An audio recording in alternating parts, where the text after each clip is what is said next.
Kalpa means proper, fit, and is one of the 6 disciplines of the Vedānga, or ancillary science connected with the Vedas, the scriptures of Hinduism. This field of study focused on procedures and ceremonies associated with Vedic ritual practice.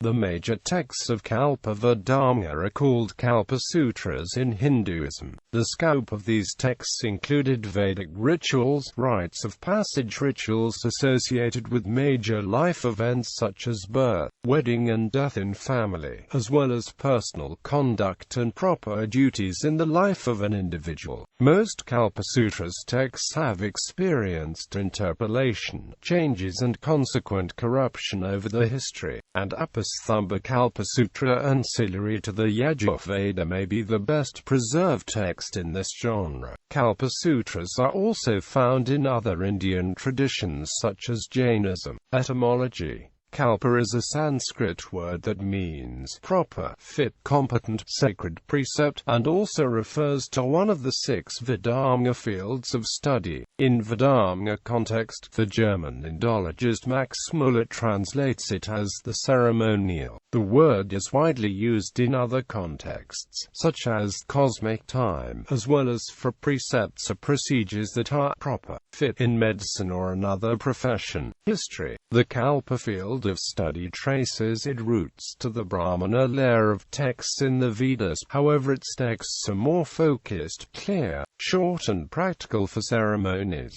Kalpa Sutras are related to the Karma Kanda, or rituals parts of the Veda, in contrast to the Upanishads, which are the Jnana Kanda, or the knowledge part. This field of study emerged to serve the need of priests as they officiated over domestic ceremonies such as weddings and baby naming, rites of passage, so that the rituals were efficient, standardized and appeared consistent across different events. They also helped the audience and the individuals integrate within customs and cultural practices, state Winternuts and Sama, from the moment when he is received in his mother's womb to the hour of his death, and beyond during his cremation. Texts. The rituals-related ancient texts are of 2 kinds. The Rauta Sutras, which are based on the Smriti, and the Smrta Sutras, or rules based on the Smritiya tradition. The first versions of the Kalpa Sutras text were probably composed by the 6th century BCE, and they were attributed to famous Vedic sages out of respect for them in the Hindu traditions or to gain authority. These texts are written aphoristic sutra style, and therefore are taxonomies or terse guidebooks rather than detailed manuals or handbooks for any ceremony. Scholars such as Munir Williams classified only Shrauta Sutras as part of Kalpa Vedanga, stating that the Smrta Sutras did not relate to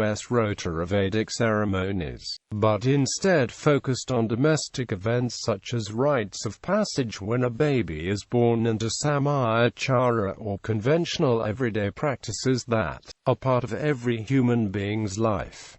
However, other scholars include both. Rota Sutras. The route of sutras form a part of the corpus of Sanskrit sutra literature. Their topics include instructions relating to the use of the Smriti corpus in ritual and the correct performance of these rituals. Some early Rauta Sutras were composed in the late Brahmana period, but the bulk of the Rauta Sutras are roughly contemporary to the Grhya corpus of domestic sutras, the language being late Vedic Sanskrit, dating to the middle of the 1st millennium BCE. The Alba Sutra deal with the mathematical methodology to construct altered geometries for the Vedic rituals. The Sanskrit word shalba means chord, and these texts are rules of the chord. They provide states implavka, what in modern mathematical terminology would be called area-preserving transformations of plane figures, tersely describing geometric formulae and constants. 5 Shalba Sutras texts have survived through history, of which the oldest surviving is likely the Bodhayana Shalba Sutra, while the one by Katyayana may be chronologically the youngest.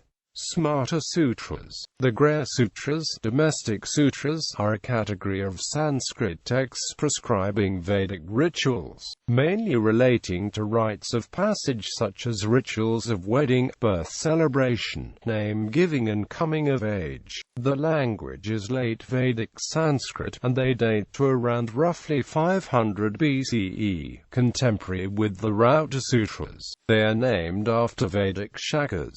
Vedic sacrifice rituals at a wedding. West of the fire of stone is placed and northeast a water jar. The bridegroom offers an oblation, standing, looking towards the west, and taking hold of the bride's hands while she sits and looks towards the east. If he wishes only for sons, he clasps her thumbs and says, "I clasp thy hands for the sake of good fortune, the fingers alone." If he wishes only for daughters, the hairy side of the hand along with the thumbs. If wishes for both, then, whilst he leads her towards the right 3 times around the fire and round the water jar, he says in a low tone, "I am he, thou she, thou art she, I am he, I am the heaven, thou art the earth, I am the Saman, thou art the rig. Come, let us marry, let us possess offspring, united in affection, well disposed to each other, let us live for 100 years. Asvalayana Kalpa Sutra, Book 1.7, translated by Munir Williams. The Dharma Sutras are texts dealing with custom, rituals, duties and law. They include the 4 surviving written works of the ancient Indian tradition on the subject of Dharma, or the rules of behavior recognized by community.